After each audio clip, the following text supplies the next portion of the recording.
سر تمام فرقوں میں کوئی ایک عالم دین ایسا بتا دیں جو مطلب باقی تمام سے بہتر ہو، جب آپ کے نزدیک وہ بہتر، آپ کو عزم ہو جائے گا؟ جی بالکل، جاوید احمد غامدی صاحب.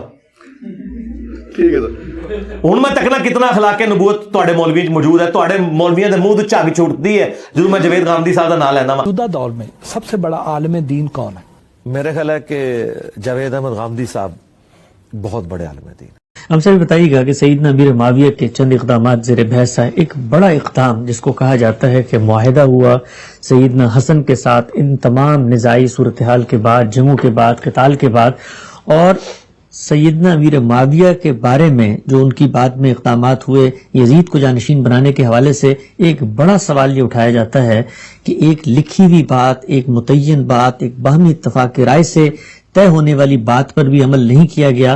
اور اس معاہدے میں یہ بیان کیا جاتا ہے کہ کہا گیا تھا کہ ان کے بعد یہ حکومت واپس لوٹ آئے گی خود آل رسول کی طرف، سیدنا حسن اور ان کے جو متعلقین ہیں وہ پھر سیدنا امیر معاویہ کے بعد سنبھال لیں گے. لیکن اس معاہدے پر بھی عمل نہیں ہوا کہ وہ معاہدہ آپ کو میسر آ گیا ہے، یعنی جو سیدنا حسن کے ساتھ ہوا تھا.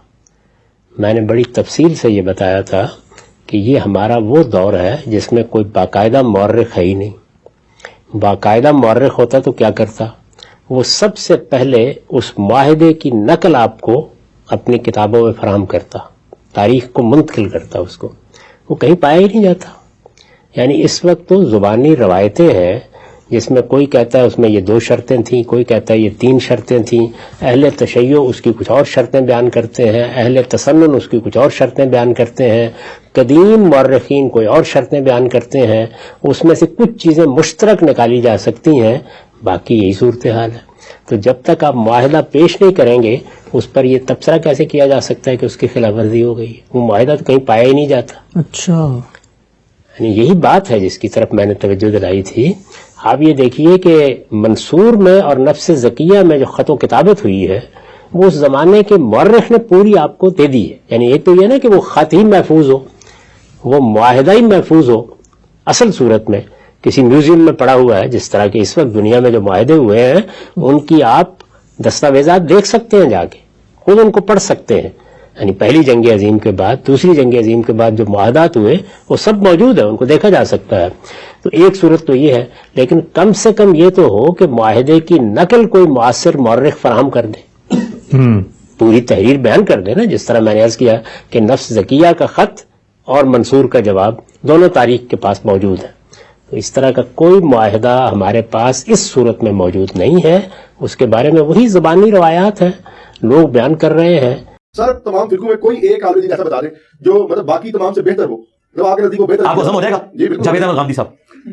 ٹھیک ہے سر. ہوں میں تکنا کتنا اخلاق نبوت تواڈے مولوی موجود ہے، تواڈے مولویاں دے منہ تو جھگ چھوٹتی ہے جدوں میں جاوید غامدی صاحب دا نام لینا. موجودہ دور میں سب سے بڑا عالم دین کون ہے؟ میرے خیال ہے کہ جاوید احمد غامدی صاحب بہت بڑے عالم دین.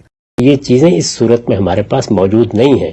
اس لیے میں نے توجہ دلائی تھی کہ یہ جو 100-150 سال کا عرصہ ہے اس میں اسی طرح کی روایتیں ہیں. ان کی بنیاد کے اوپر حتمی فیصلے سنانے کی بجائے ایک مورخ کے طریقے پہ ان کا تجزیہ کریں، روایتوں کو دیکھیں، اس میں جو بات معقول نظر آئے لوگوں کو ضرور بتائیں، اس پر لکھیں بھی. لیکن کسی کو مجرم ٹھہرانے کے لیے تو پھر وہ معاہدہ پیش کرنا پڑے گا نا. پھر میں اس کا جائزہ لے کے بتاؤں گا کہ اس میں کس کی خلاف ورزی ہوئی ہے اور کس چیز کو قبول کیا گیا ہے. اچھا، اس کے بغیر یہ فیصلہ کیسے صادر کیا جا سکتا ہے؟ اچھا صاحب، ایک متفق علیہ شر جو اہل سنت اور اہل تشیع سب اس کو مانتے ہیں، وہ یہ کہتے ہیں کہ زبانی روایات ہی صحیح، مختلف جگہوں سے جمع کر کر ایک جامع متن جو بناتے ہیں اس میں یہ تو دونوں طرف کے لوگ مانتے ہیں کہ لکھا ہوا تھا کہ سیدنا امیر معاویہ کے بعد سیدنا حسن جو ہیں وہ حکومت کو سنبھال لیں گے. تو یہ تو ایک متفق علیہ بات تھی. یہ بھی کوئی متفق علیہ شرط نہیں ہے. میں ایسے ہی آپ یہ بات کر رہے ہیں، آپ اس کی تحقیق دوبارہ کریں، پھر دیکھیں کہ کس طرح یہ متفق علیہ شرط ہے. لیکن تھوڑی دیر کے لیے مان لیجئے تو سیدنا حسن تو دنیا سے رخصت ہو چکے تھے اس وقت. یعنی سیدنا امیر معاویہ سے پہلے ہی رخصت ہوا. ظاہر ہے وہ تو اقتدار انہوں نے جب دیا ہے تو اس کے کچھ عرصے کے بعد دنیا سے رخصت ہو گئے. تو اگر یہ تھی بھی شرط تو ان کے ساتھ دنیا سے رخصت ہو گئی. تو اس وجہ سے اس کو کس طرح آپ شرط کے طور پر پیش کر سکتے ہیں؟ میں پھر گزارش کروں گا کہ اس طرح کی جتنی چیزیں ہیں ان میں اگر کوئی خلاف ورزی بھی ہوئی ہے تو آج میں اور آپ اس کا محاکمہ کر کے حتمی رائے دینے کی پوزیشن میں نہیں ہے. میری ساری گفتگو کا حاصل یہی ہے کہ بنیادی اصولوں پر اور اخلاقی مقدمات پر رائے قائم کریں. ہمارے پاس اللہ کی کتاب ہے، اس میں دیے ہوئے اصول ہیں.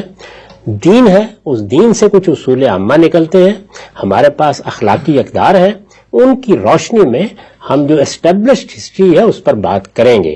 اس طرح کی جتنی روایات ہیں ان کو پڑھنا, ان کو سمجھنا, ان پر تاریخی محاکمہ کرنا اہل علم کا کام ہے. میری بھی آراء ہیں اس میں, لیکن وہ آراء بس ایک طالب علم کی آراء ہوتی ہیں.